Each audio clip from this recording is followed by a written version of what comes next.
All right, we're going to look at number 9. The town considering whether to put curbs in the streets, the ratio of people that support putting the curbs in to those who oppose is 8 to 12. Before I even get into the rest of this problem, the first thing that I've got to do is I've got to write a ratio. And they gave us the ratio, 8 to 12. 8 people support it, 12 people oppose it. It's not 8 out of 12 people, it is 8 supporting, 12 opposing. Now, here's where the ratio comes in, where we need to make some work here. There are 1,700 people in the town. What is the number of people who oppose putting in the curbs? Okay, we've got a ratio, write a ratio using the people who oppose. There are 12 people who oppose it out of how many? 12, it's not 12 out of 8. That wouldn't make sense. Okay, how many total people are they looking at? Okay, they're looking at a total of 20 people. Okay, now you could work out the problem from this ratio right here, but you could also reduce this fraction to lowest terms. What does 8 or 12 to 20 reduce to? What goes into both 12 and 20? 4. Divide them both by 4, and it's going to give you the lowest ratio in the problem, the best one to work with. That's going to be a 3 to 5 ratio. 3 out of every 5 people in the town oppose putting curbs in. Now, we can just set up a proportion. If 3 out of 5 oppose it, we know there are 1,700. Sorry, I'm sitting here filming the keyboard. There are 1,700 people in the whole town. We don't know quite yet how many of those oppose it, but we set up a proportion right here. 3 out of every 5 oppose it. That means I don't know out of every 1,700. Cross multiply. Watch what happens. 3 times 1,700. What's 3 times 17? 51. Add 2 zeros.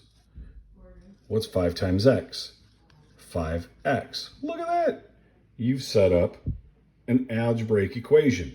Divide both sides by 5, and it should be something of the sorts of 1,020 people.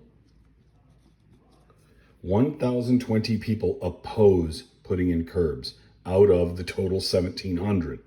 1,020 oppose the curbs. Does that make sense?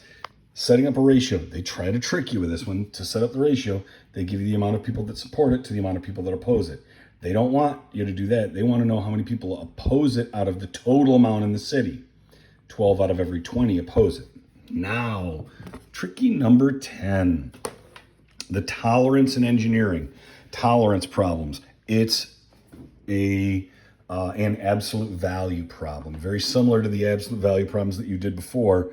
This one is set up pretty easily. And once you do it one time with these tolerance problems, tolerance in engineering is the allowance made for the imperfections in a manufactured object. The manufacturer of an oven specifies a temperature tolerance of plus or minus 15 degrees.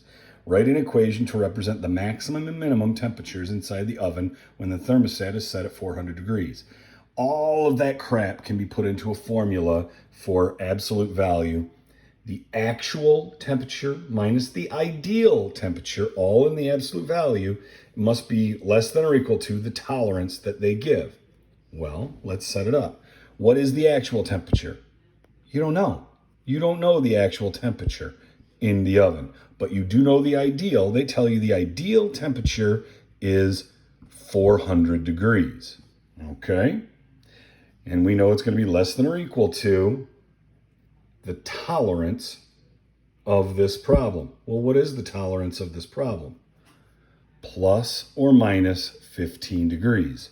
We've got our two absolute value problems. Just like what we'd done before, you have the absolute value of x minus 400 is equal or is less than or equal to 15 degrees.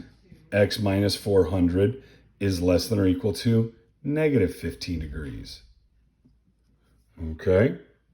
So work this out. I mean, you could have just as easily put an equal sign in here. It would have been just as good. Okay, so add 400, and you have x is less than or equal to 415 degrees. Add 400, but it's With this one over here, it's a negative 15, so x is going to be equal to, I'm going to put that, equal to 385 degrees. Okay, so that's your tolerance. This shows it. It's just an absolute value problem. X minus 400, actual minus ideal in absolute value, is equal to the tolerance. Don't worry about it greater than or equal to, less than or equal to. It really doesn't matter. Honestly, I'm just going to say is equal to. This will work for us in this problem. Okay, so your two temperatures are 415 and 385, but it's just an absolute value problem. So when you see a tolerance problem, know that it's absolute value. Hope those help.